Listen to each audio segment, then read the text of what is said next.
20-25-50 लोग जाके एक बहाना क्रिएट कराएं और सरकार उसको सीरियसली ले।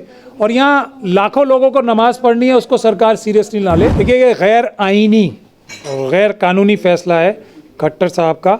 अगर वो रिटर्न में ऐसा ऑर्डर करेंगे तो उसको चैलेंज किया जा सकता है कानूनी तौर पे। तो ये जो हालात हैं, इसके लिए मैं सिर्फ़ और सिर्फ वक्फ बोर्ड के जो क़यादत है, वक्फ बोर्ड के जो चेयरमैन मेंबर हैं, उनकी गलती मानता हूं। जो हमारे वक्फ बोर्ड के चेयरमैन नॉर्मली होते हैं वो सिर्फ पैसा चुराने और पैसा कमाने में लगे होते हैं। कोई डिफेमेशन करना चाहे तो कर ले, करेंगे इसलिए नहीं क्योंकि मैं सबके सबूत दूंगा। वक्फ की प्रॉपर्टीज़ हमने बचा दी जो कि अल्लाह की प्रॉपर्टी है और वो हमारा फ़र्ज़ भी है। तो हर एक मुस्लिम परिवार दिल्ली में भी और मुल्क के हर एक हिस्से में करोड़पति होगा। आवाम को जाके कम से कम जो चीफ मिनिस्टर हैं, जो मंत्री हैं, उनके जो कलाई पकड़ने में हमें थोड़ी प्रॉब्लम आती है क्योंकि पुलिस को ले आते हैं बीच में।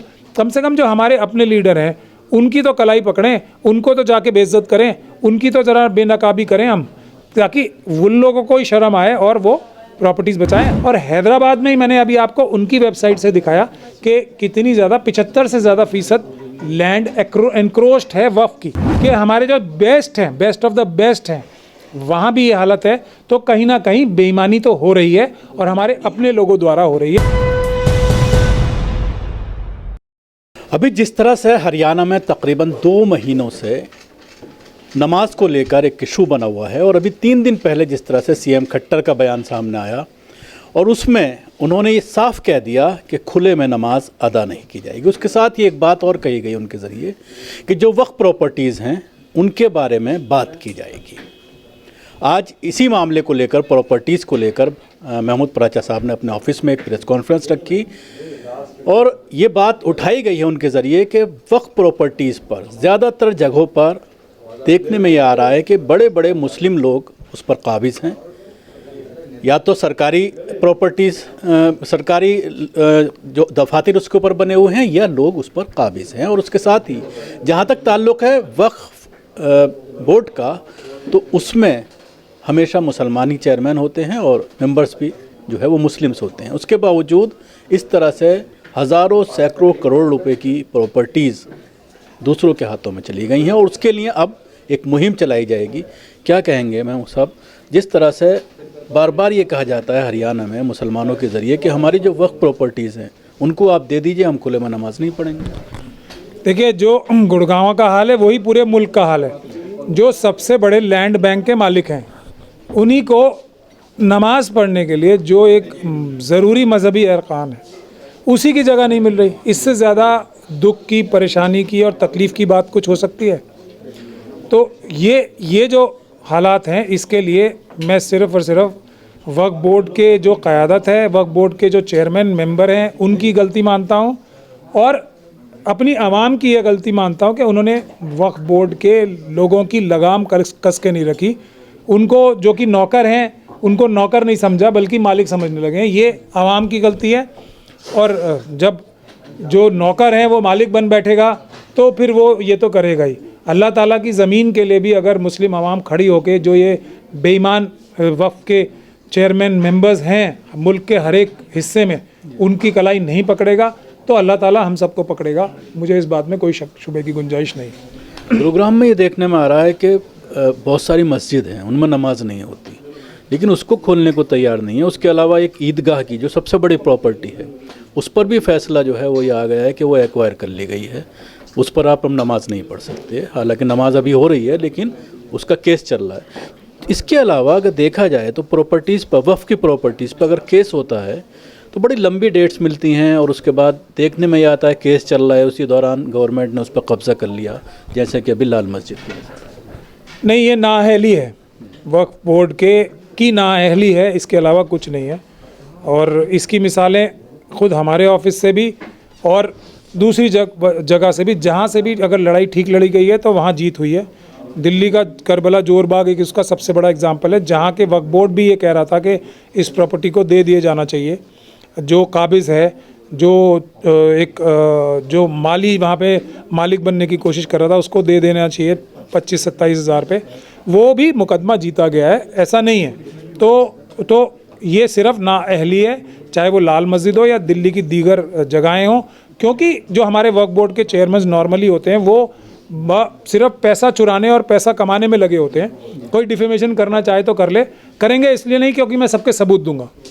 तो इसकी मुहिम किस तरह से आप करेंगे? मुहिम यही है कि मैं जनता से, जो मुस्लिम आवाम है, मैं उनसे ये कहना चाहता हूँ कि अगर वक्फ की प्रॉपर्टीज़ हमने बचा दी जो कि अल्लाह की प्रॉपर्टी है और वो हमारा फ़र्ज़ भी है, तो हर एक मुस्लिम परिवार दिल्ली में भी और मुल्क के हर एक हिस्से में करोड़पति होगा। ये मैं नहीं बोल रहा हूँ, ये डाटा बोल रहे हैं और ये ज़मीन की जो ताकत है वो बोल रही है। कौन कौन सी अहम बड़ी प्रॉपर्टीज़ हैं जिससे आप शुरुआत करेंगे अपनी? देखिए, एक तो एंटिला है मुंबई में और दूसरा ये गुड़गांव का भी लोग वहाँ पे हमारे पास आ रहे हैं, लेकिन ज़रूरत इस बात की है जहाँ जहाँ के भी लोग मजबूत लोग, कुछ पूना से भी आ रहे हैं हमारे पास लोग, जहाँ की भी मजबूत टीम हमें मिल गई वहाँ से हम शुरुआत करेंगे। और उसका एग्जांपल 2 जगह दिल्ली में मैं दे रहा हूँ। एक तो मेहरौली में है, जो गौसिया मस्जिद थी वहाँ पे, वहाँ की एक मजबूत टीम मिली थी, वहाँ पे हमने 17 एकड़ से भी ज़्यादा ज़मीन बचाई।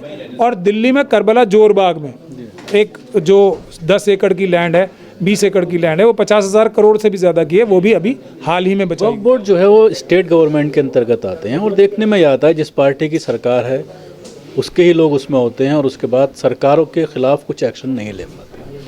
नहीं, गुलाम तो किसी के खिलाफ भी एक्शन नहीं ले सकते।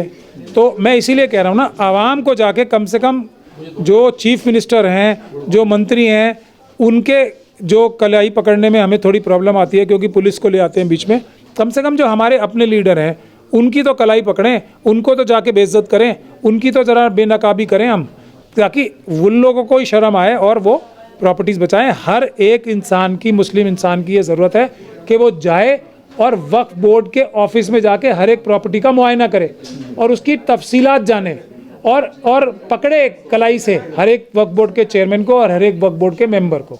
ये अगर नहीं होगा तो इस तरह की बेईमानियां होती रहेंगी। आपने एक तेलंगाना की मिसाल दी कि एक बड़े कद्दावर परिवार वहाँ पर हमेशा रहा है, लेकिन सबसे ज़्यादा कब्जा वहीं देखने में। नहीं, मैंने तो उनकी वेबसाइट जो है, वक्फ की वेबसाइट दिखाया आपको। तो हैदराबाद का ख़ास तौर पे, तेलंगाना भी छोड़ दीजिए, तेलंगाना में भी जो हमारी सबसे मजबूत पार्टी है मुस्लिम, एक रेस्ट ऑफ इंडिया में कश्मीर के अलावा और असम के अलावा और केरल के अलावा जो सबसे, और आजकल तो और पिछले कई सालों से तो सबसे कद्दावर लीडर भी जो है हमारी कम्युनिटी के, वो वहीं से आते हैं। लेकिन ऐसा नहीं है कि हैदराबाद में तो उनका वर्चस्व रहा है। और हैदराबाद में ही मैंने अभी आपको उनकी वेबसाइट से दिखाया कि कितनी ज़्यादा, 75 से ज़्यादा फीसद लैंड एनक्रोच्ड है वक्फ की हैदराबाद में से। तो आप सोच सकते हैं कि बाकी मुल्क की, ये मैंने एग्जाम्पल के तौर पे बताया था कि हमारे जो बेस्ट हैं, बेस्ट ऑफ द बेस्ट हैं, वहाँ भी ये हालत है।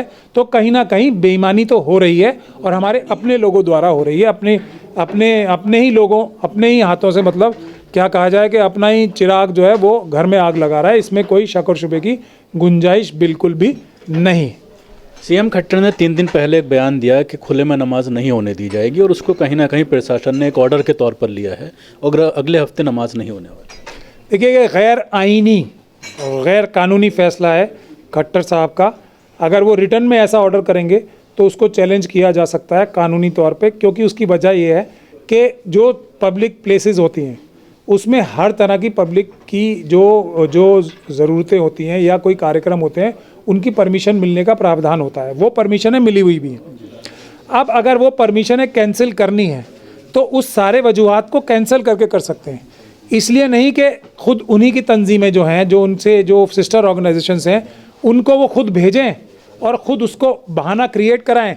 20, 25, 50 लोग जाके एक बहाना क्रिएट कराएं और सरकार उसको सीरियसली ले।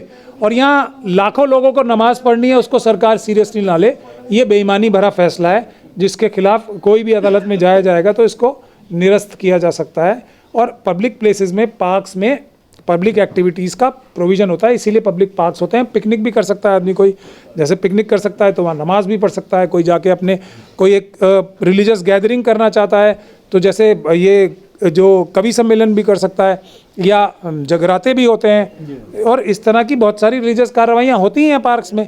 तो परमिशन तो ले ही रखी है हर फ्राइडे की, तो ये गलत फैसला है, ये बेईमानी भरा फैसला है। शुक्रिया हमसे बात करने के लिए। कैमरा पर्सन नाजिम के साथ न्यूज़ मैक्स के लिए शकील अहमद।